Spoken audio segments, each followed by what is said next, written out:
চনত চাবুৱাৰ দৰে এটা পিছপৰা আৰু এটা অনগ্ৰসৰ অঞ্চলত 1971 চনৰ মহাবিদ্যালয় প্ৰতিষ্ঠা কৰা হৈছিলে। এইটো একেবাৰে সৰু কথা নহয়। কিন্তু চাবুৱা অঞ্চলটো গ্ৰাম্য অঞ্চল, চাহ বাগিচাৰে পৰিবেষ্টিত অঞ্চল।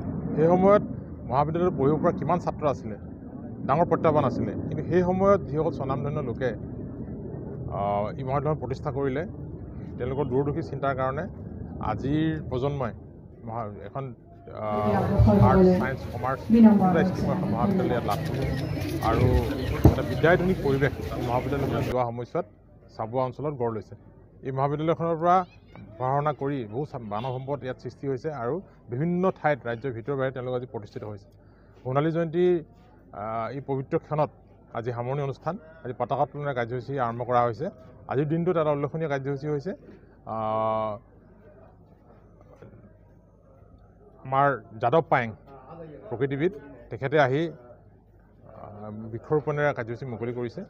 অন্যহাতে এই মহাবিদ্যালয়খনে বিগত দিনসমূহত উত্তৰণৰ পথত যাওঁতে যিসকল স্বনামধন্য লোকে অৰিহণা যোগাইছে, হাত উজান দিছে, সকলোকে আজি এই ক্ষণত আমি শ্ৰদ্ধাৰে স্মৰণ কৰিছোঁ।